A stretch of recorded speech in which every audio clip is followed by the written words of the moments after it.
going to be our first video on our debt-free journey, and we're about to embark on a great moment here.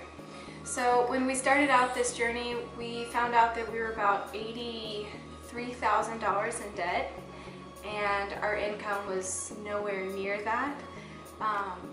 And we started finding out that we did make a decent income, but we still weren't able to do much with it.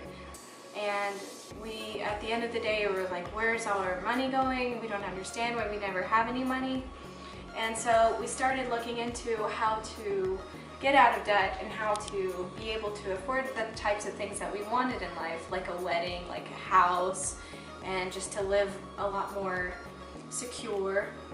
So what we did is we started following Dave Ramsey. And Dave Ramsey puts out a very good detailed plan where you start with $1,000 emergency fund. And so we started off, we got $1,000 in our bank account, and then we were gazelle intense after that to start paying off our debt.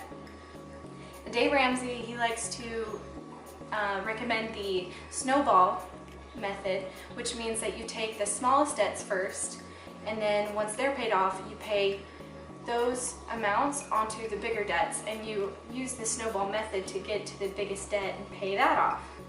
So what we did is we started with our credit cards. We started with like the phones that we have with T-Mobile. You know, that's also a line of credit for us. And then we also started attacking the cars. Now the cars is what really kind of got us, because Brandon had a car worth about $20,000, but still with $16,000 left to pay. And I had a car that was worth only about $12,000 with $16,000 left to pay as well. So what we did is we sold both of our cars and used that money to buy a Prius for $9,500. But we still had a loan on that, and we were a little bit more comfortable with those type of payments while we were trying to get out of debt.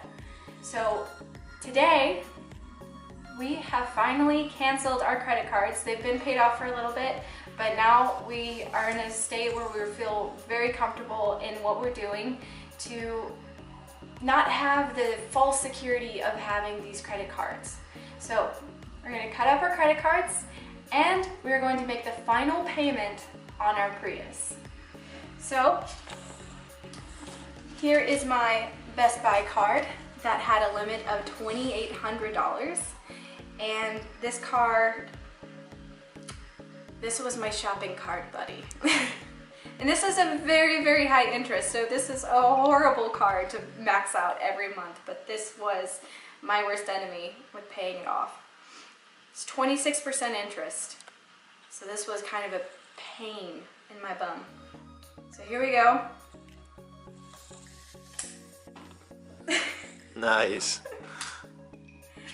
This one wasn't as bad. This was my student visa with a $1,000 limit and 16% interest. Maybe it was 11% interest on this one. Still, we have a $1,000 emergency fund, which will take care of this. Boom. And now for one of the biggest accomplishments that I'm just so proud of. We got this car, the Prius, in July, right around my birthday. Yeah. So we got the Prius in July, and oh, it had a huge interest rate. This one was 21% interest, but we knew what we were getting into. We knew that we were trying to pay it off as soon as possible. So let's see, we knew we now have $141.42 left. Let me focus in there. There we go. Okay, now it's pending, and in a couple of days it will show that it's completely paid off. Oh my gosh, I'm so happy. We did it! We did it! Hey, there we go. Now what is left? We now have $46,000, I think. We now have $45,000 left, however, on our student loans. So that is our next biggest debt, and we are ready to tackle it. Now, if we follow a decent plan, it looks like it will be paid off in May of 2019. But if we really go hard at it and we pick up maybe a second job, we can get it paid by December of this year. And that is my ultimate goal, because we've got good things coming after that. So here we go. We've got the credit cards cut. We got the car paid off. I'm so happy. There we go. We are on our way to be debt free.